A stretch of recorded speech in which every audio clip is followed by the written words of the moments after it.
যাদের বাসা বাড়ি নেই, এমনকি অনেকে রিক্সা চালায়, তাদের কথা চিন্তা করে আমরা এটা করেছি।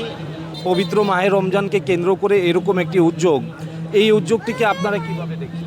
এই উদ্যোগটাকে অনেক স্বাগতম জানাচ্ছি, কারণ অনেক গরিব মানুষের উপকার হচ্ছে ভাইয়া। এইটাতে অনেক সওয়াবও পাওয়া যাচ্ছে, একসাথে দুইটা কাজ হচ্ছে। প্রচুর মানুষ আসলে যারা বাসায় যাওয়ার পথে মাগরিবের সময় হয়ে গিয়েছে বা কোনো কারণে বাসায় যেতে পারেননি, তারাও এখানে ইফতার করছেন। অসংখ্য শিশুরা আমরা দেখতে পাচ্ছি, তারাও পল্লবী থানা ছাত্র দলের উদ্যোগে যে মাসব্যাপী ইফতারের আয়োজন করা হয়েছে সেখানেই ইফতার করার সুযোগ পাচ্ছেন। এই বিষয়ে আসলে যারা আয়োজক তাদের সঙ্গে আমরা কথা বলেছি, তারা জানিয়েছেন যে যারা ভ্রাম্যমাণ মানুষ আসলে যাদের বাসাবাড়ি নেই তাদের চিন্তা করে, এবং বিশেষ করে যারা পথচারী, যারা আসলে পথে থাকা অবস্থায় মাগরিবের আজান হয়ে যায়, তাদের কথা চিন্তা করে এই ধরনের উদ্যোগ গ্রহণ করেছে পল্লবী থানা ছাত্রদল। এই যে আপনাদের ইফতারের আয়োজন, এটা কি প্রথম রোজা থেকেই শুরু হয়েছে এবং কী ভেবে এটা শুরু? আমাদের অ্যাক্টিং চেয়ারম্যান জনাব তারিক রহমানের নির্দেশে, আমাদের ঢাকা 16 আসনের অভিভাবক জননেতা আমিনুল হক ভাইয়ের নির্দেশে আমরা প্রথম রোজার থেকে এটা চালু করেছি। এটা মাসব্যাপী ইফতার আয়োজন। আপনারা দেখতে পাচ্ছেন প্রত্যেক দিন 200-300 লোক এখানে ইফতার করে।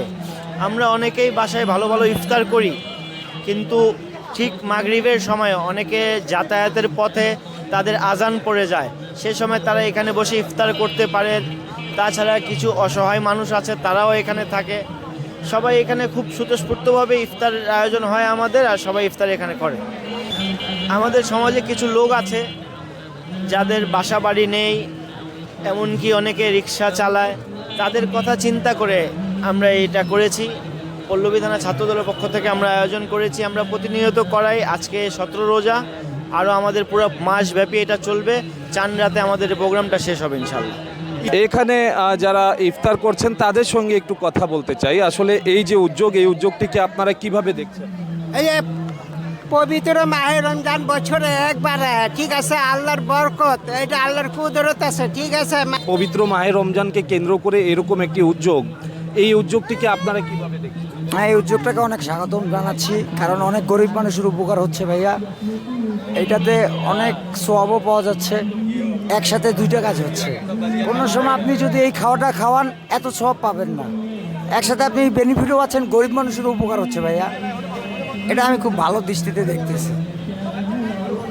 দর্শক শুনছিলেন, এখানে যারা বসে ইফতার করছেন, যারা পথচারী, বিভিন্ন কারণে, কাজের ব্যস্ততার কারণে যারা বাসায় যেতে পারেননি, তাদের এই পথে বসেই তাদেরকে ইফতার করতে হচ্ছে। তাদের সঙ্গে আমরা কথা বলছিলাম। তারা বলছেন যে ছাত্র দলের পক্ষ থেকে যে উদ্যোগটি গ্রহণ করা হয়েছে এটি আসলে খুবই প্রশংসনীয়।